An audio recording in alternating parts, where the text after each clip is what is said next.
Hello everyone, this is professor MH और आज के इस वीडियो में we will discuss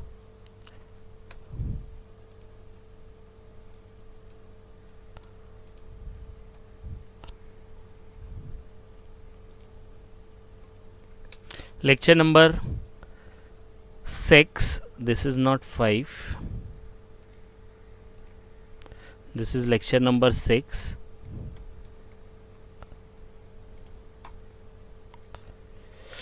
TYBBI subject is SAPM Security Analysis and Portfolio Management. Same subject is TYBAF Semester 6 November 2024. ये हम लोग देख रहे हैं university paper solution of TYBBI. TYBAF का ऑलरेडी अपलोड कर दिया है, लिंक डिस्क्रिप्शन में, वहाँ जाके आप रेफ़र कर सकते हो. यहाँ पे हम लोग देखने वाले calculation of beta and expected return. Beta का ऑलरेडी मैंने क्वेश्चन किया है, उसका भी एक वीडियो है, लिंक डिस्क्रिप्शन में, वहाँ जाके आप प्लेलिस्ट में रेफ़र कर सकते हो. यहाँ पे हम लोग देखने वाले बीटा और एक्सपेक्टेड रिटर्न कैसे फॉलो करना है. हम लोग ने जो सोल्यूशन स्टार्ट किया है इसके अंदर जो भी हम लोग क्वेश्चन करते हैं, जैसे यहाँ पे हम लोग बीटा निकालेंगे, यहाँ पे एक्सपेक्टेड रिटर्न निकालेंगे, तो उसमें क्या क्या मॉडिफिकेशन आ सकते हैं वो हम लोग ने ट्राई किया है. एग्जैक्टली नहीं बता सकते, लेकिन ये बता सकते हैं कि अगर एक्सपेक्टेड रिटर्न आया प्रोबेबिलिटी वाला तो उसको कैसे निकालना है, विदाउट प्रोबेबिलिटी कैसे निकालना है वो हम लोग बता देते हैं. तो यहाँ पे भी हम लोग देखने वाले बीटा कैसे निकलेगा और एक्सपेक्टेड रिटर्न कैसे निकलेगा, और ट्राई करेंगे उसका जो भी वेरिएशन है वो भी हम लोग निकालने की कोशिश करें. तो यहाँ पे हम लोग को दिया है question, calculate the beta and expected return of Anjeer limited. Return on government security is 8%, return of earlier year is 8 marks. Earlier year is year, 4 साल का डेटा दिया अंजीर लिमिटेड को, 10% का रिटर्न, 12, 15 और 18 का मार्केट का रिटर्न ये चल रहा था. आपको क्या निकालना है, बीटा निकालना है और एक्सपेक्टेड रिटर्न निकालना है. ठीक है, सबसे पहले बीटा क्या होता है वो देख लेते हैं, फिर इसका सोल्यूशन देखेंगे. लेकिन उससे भी पहले हम लोग क्या करेंगे, जो इजी है वो निकाल लेते हैं, एक्सपेक्टेड रिटर्न क्या होगा. अब देखो, एक्सपेक्टेड रिटर्न वाला एक और क्वेश्चन आया था जिसके अंदर प्रोबेबिलिटी भी थी. तो अगर आपको प्रोबेबिलिटी आई तो आपको प्रोबेबिलिटी और जो भी रिटर्न होगा मल्टीप्लाई करके टोटल कर देना है. अगर प्रोबेबिलिटी नहीं है तो आपको क्या करना है, इसको टोटल करना है, डिवाइड बाय 4 कर देना है, मतलब एवरेज निकालेंगे. ठीक है, तो आपने 10% किया, 12 किया, 15 किया, 18 किया, टोटल करो, डिवाइड बाय 4, वो आपका एक्सपेक्टेड रिटर्न होगा. जैसे लाइक आप TY दे रहे हो तो आपने 10th में लिया था, 10th में आपको 60% आया था, 12th में आपको 70% आया था, दोनों का एवरेज निकाला 65% आएगा, तो TY में यू कैन एक्सपेक्ट 65%. तो इसी तरीके से इसमें भी करना है. तो प्रोबेबिलिटी दी होगी तो प्रोबेबिलिटी मल्टीप्लाई करने का, टोटल कर देने का. अगर प्रोबेबिलिटी नहीं होगी तो टोटल करके डिवाइड बाय 4 कर देने का. आ रही बात समझ में? यस और नो? देखो, इसको इसी तरीके से यहाँ पे सॉल्व किया है. सबसे पहले लिखा है बीटा निकालो और एक्सपेक्टेड रिटर्न. अपने पास जो डेटा है वही लिखा है, देखो यहाँ पे. ठीक है, इसको RA से डिनोट किया गया है. इसका है 10%, 12%, 15% और 18%. फिर इसको जो हम लोग निकालेंगे एक्सपेक्टेड रिटर्न, इसको हम लोग देंगे R बार से, इसको डिनोट किया है, देखो यहाँ पे जैसे बताया R बार. ए जो है लिखते हैं, ये पार्टी का नाम होता है, मतलब अंजीर लिमिटेड, तो ये R बार से किया है. तो R बार का फॉर्मूला क्या है, समेशन ऑफ RA, मतलब इनका समेशन ले लो टोटल, डिवाइड बाय n मतलब नंबर्स. तो ये कितने, 4 है, तो इनका अगर आप टोटल करेंगे तो कितना आएगा, 55, डिवाइड बाय 4 तो 13.75. तो आपका आंसर क्या आ जाएगा, 13.75 % हो जाएगा. सेम वे में ये एक्सपेक्टेड रिटर्न आया. अब उसी तरीके से एक्सपेक्टेड रिटर्न किसका होएगा, मार्केट का भी तो निकालना पड़ेगा. ठीक है, तो मार्केट का एक्सपेक्टेड रिटर्न निकालेंगे तो उसका रिटर्न लिख लो. ठीक है, अब उसका टोटल कर लो. उसका टोटल करेंगे तो आपको मिलेगा क्या, यहाँ पे देखो किया है उसको, अरे ये वाला है. तो इसका समेशन कर लिया, तो इन सब का टोटल कितना होता है, 67, डिवाइड बाय 4 करेंगे तो 16.75.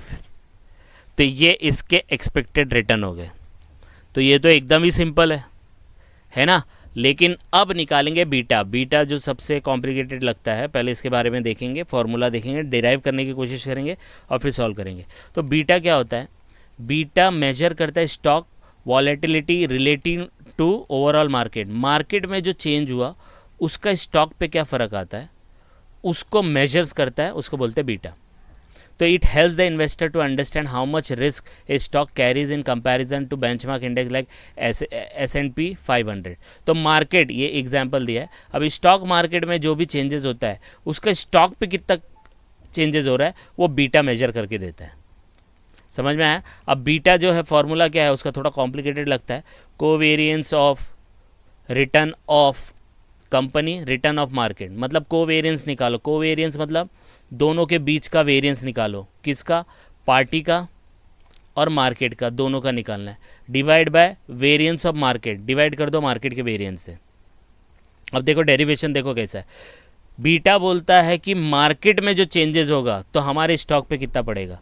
तो इसका मतलब अब जैसे आप SAPM का 75 मार्क का पेपर दे रहे हो तो 75 मार्क इज ओवरऑल एप्लीकेबल, सबको एप्लीकेबल है। उसमें से आपको जितना मिलेगा उसको न्यूमरेटर में डालोगे तो 75% इज ओवरऑल, तो इसलिए मार्केट को डिनोमिनेटर बनाया।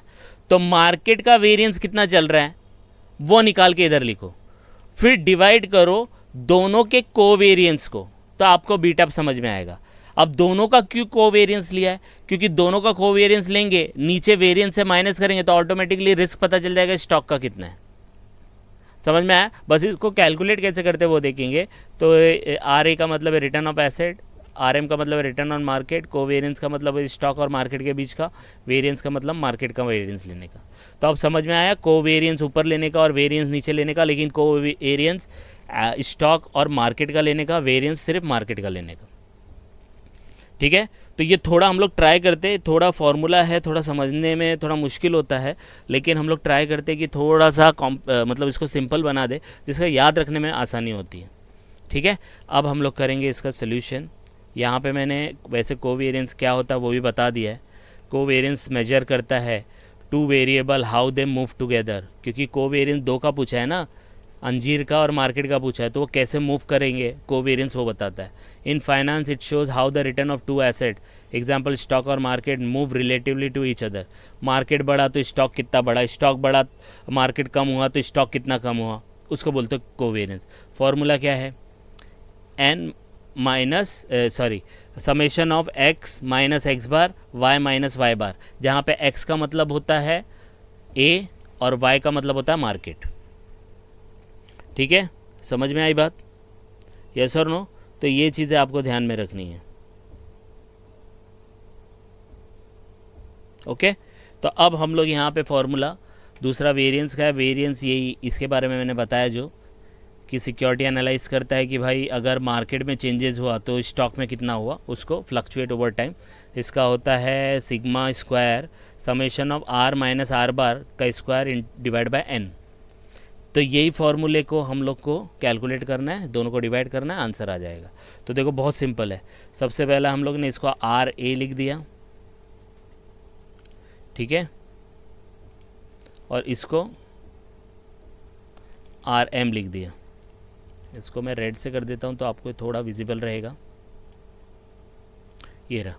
अब हम लोग का क्या है, सबसे पहले जब आपको ऐसा आएगा ना तो सबसे पहला फॉर्मूला लिख देना है। तो फॉर्मूला क्या है, देखो यहाँ पे लिख दिया, covariance is beta is equal to covariance of this divide by variance. अब फिर दोनों का इधर पे लिख दिया है। ठीक है, कोवेरिएंस कैसे निकलता है, इन दोनों का फॉर्मूला लिख दो। ठीक है, अब ये फॉर्मूला यहाँ पे अमाउंट कैसे आया वो मैं आपको बताता हूँ, लेकिन इन दोनों का फॉर्मूला क्या है, कोवेरिएंस का ये वाला है और वेरिएंस का ये वाला है। ठीक है, तो कोवेरिएंस और वेरिएंस कैसे निकलता है, तो कोवेरिएंस को निकालने के लिए हम लोग को क्या चाहिए, x माइनस एक्स बार, मतलब बार आ गया ना रिटर्न, तो रिटर्न और ये रिटर्न बार, तो कैसे होएगा, तो सबसे पहले हम लोग लिखेंगे यहाँ पे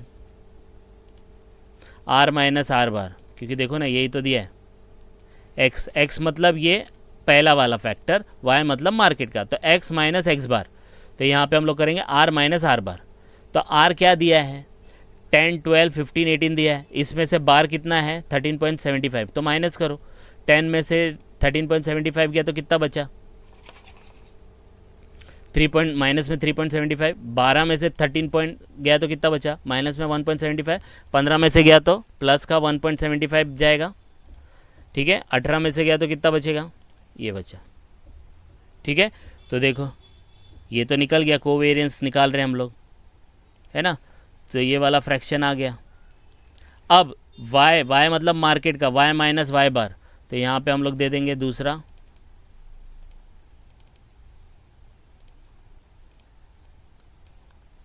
ये देखो, तो मार्केट का है तो मार्केट माइनस मार्केट का बार, तो मार्केट का बार कितना है 16.75, और इसका क्या है 12, 14, 20, 21, तो माइनस करेंगे 12 में से 16.67 गया, माइनस का बचा, 14 में से 16.75 गया, माइनस का बचा, 20 में से गया तो प्लस का बचा, 21 में से गया तो प्लस का बचा। एकदम सिंपल है ना। फिर क्या बोलता है कि इन दोनों को मल्टीप्लाई करो, क्योंकि देखो ना यहाँ पे इक्वेशन दिया है, समेशन ऑफ ये वाला फ्रैक्शन, ये वाली इक्वेशन इनटू उसका समेशन करना है। तो ये दोनों तो हम लोग ने निकाल दिया, ये भी निकाल दिया और ये भी निकाल दिया, दोनों का भी मल्टीप्लाई करना है और फिर समेशन करना है, n-1 कर देंगे, n-1 मतलब टोटल, ये 4 है तो 4 में से 1 गया 3, 3 से डिवाइड कर देंगे। तो अब इन दोनों को मल्टीप्लाई करेंगे, तो यहाँ पे देखो क्या लिखा है,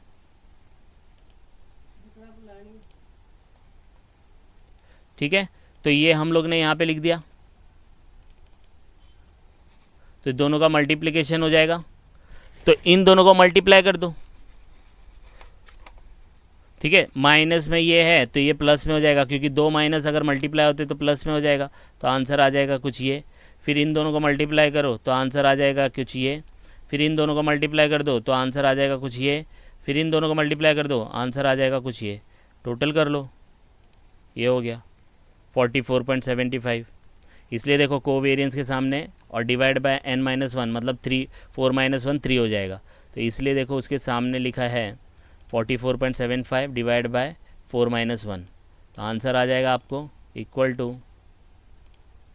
14.9167, 2 डिजिट भी लिख सकते हो आप। आ गया कोवेरियंस। अब दूसरा क्या निकालना है, वेरियंस निकालना है मार्केट का। वेरियंस बोला है मार्केट का रिटर्न और आर माइनस आर बार, ठीक है, तो ये हम लोग ने तो निकाल के रखा है R minus R bar market का,